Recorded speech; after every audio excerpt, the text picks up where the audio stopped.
लोग छोड़कर जा रहे हैं इस वतन को, नौजवान तबका जो हुनरमंद है, पढ़ा लिखा है, बाशऊर है, वो इतना दिल बर्दाश्ता और मायूस है कि वो किसी और मुल्क में चले जाना चाहता है कि जहाँ पर उसको रोज़गार मिल सके अपने मुस्तक़बिल के लिए, अपने ख़ानदान के लिए।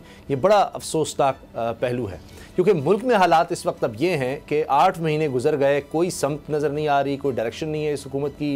वज़ीर-ए-आज़म जब कह दें समझ नहीं आ रही कि पैसे कहाँ से आएंगे और विफाकी वज़राए कहेंगे कि जनाब रेलवे में, PIA में तनख्वाहें देने के लिए, पेंशन देने के लिए पैसे नहीं हैं, तो बाकी क्या बात बचती है। और अभी खबर आई कि 1 अरब 75 करोड़ रुपया खर्च हो चुका है बिलावल साहब के बैनुल-अक़वामी दौरों पर। अब आप अंदाज़ा लगाइए कि इतनी रकम खर्च हो चुकी है बैनुल-अक़वामी दौरों पर, लेकिन जो हमारे सिफारतकार हैं, हमारा सिफारत खाने बाहर मुल्क में मौजूद हैं, उनके वहाँ पर जो लोग काम कर रहे हैं उनकी तनख्वाह के लिए रकम नहीं, ये तक बात हो गई है। तो अब हाल ये है कि जी रोजवेल्ट होटल है तो उसको बेच दो, कोई इमारत है तो उसको बेच दो। सिद्दीक जान, अब यही हल रह गया है क्योंकि शहबाज शरीफ साहब ने कपड़े बेचने का कहा था गंदम के लिए, वो भी मामला नहीं हुआ, ना उनके कपड़े बिके, ना गंदम की कीमत कम हुई, बल्कि रिकॉर्ड सतह पर पहुंच गई है। अब ये हाल है कि अब हम अपनी ये इमारतें जो हमारे असासे हैं अब वो बेचना शुरू हो गए हैं। देखिए, ये तो कोई ख़बर ही नहीं है कि इमारतें जो हैं ये बेच रहे हैं। जहाँ जिस मुल्क की इज़्ज़त बेच दी जाए, जिस मुल्क की गैरत बेच दी जाए, जिस मुल्क की आज़ादी बेच दी जाए, जिस मुल्क की खुद मुख्तारी बेच दी जाए, इज़्ज़त वक़ार सब कुछ बेच दिया जाए, तो यहाँ ये इमारतें तो मैटर नहीं करती।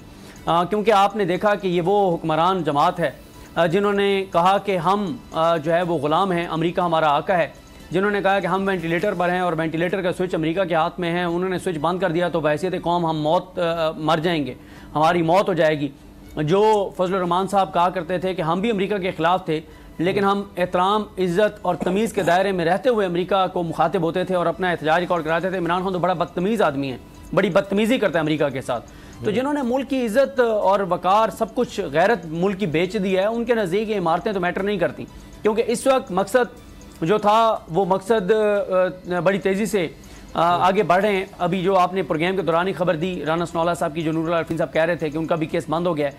कोई मेरे ख्याल कुछ 4 या 6 लोग टोटल रह गए जिनके केसेस बंद होने हैं, बाकी तो सबके बंद हो गए। ये 4-6 लोगों के केसेस बंद होने हैं और फिर सबसे बड़ा इश्तिहारी फरारी मफरूर भगोड़ा, उसको मुल्क वापस लाना है। कोई किसी तरह से इदारों को बेवकूफ़ करके, करप्ट करके, मैनेज करके, डरा के, जो जजेज़ हैं उनको कोई वीडियोज़ दिखा के उनकी, और वो उसको वापस लाना है। बाकी तो अल्हम्दुलिल्लाह सारी चीज़ें जो हैं वो हो गई हैं। जितने करप्शन केसेस थे, जितने लूट मार थी, वो सारी की सारी तकरीबन 95% केसेस जो हैं वो बंद हो गए हैं।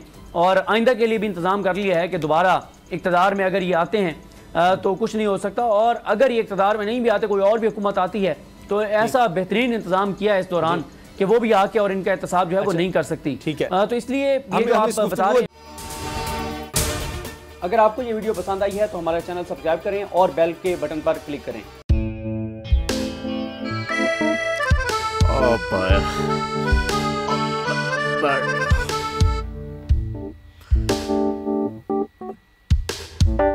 इंतशार से निकलने का वाहिद हल इंतखाबात हैं।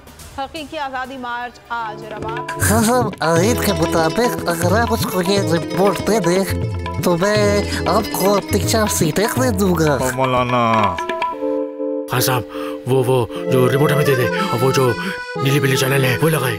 जाओ शहबाज, हम ऐसा टीवी देखते ही नहीं जिसका रिमोट हमारे हाथ में ना हो।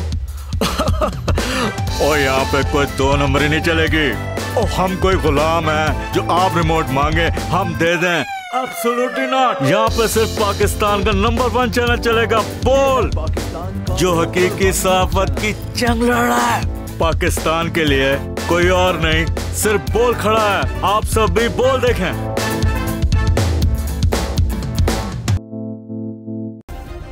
सब्सक्राइब करें और बेल दबाएं ताकि कोई खबर रह न जाए।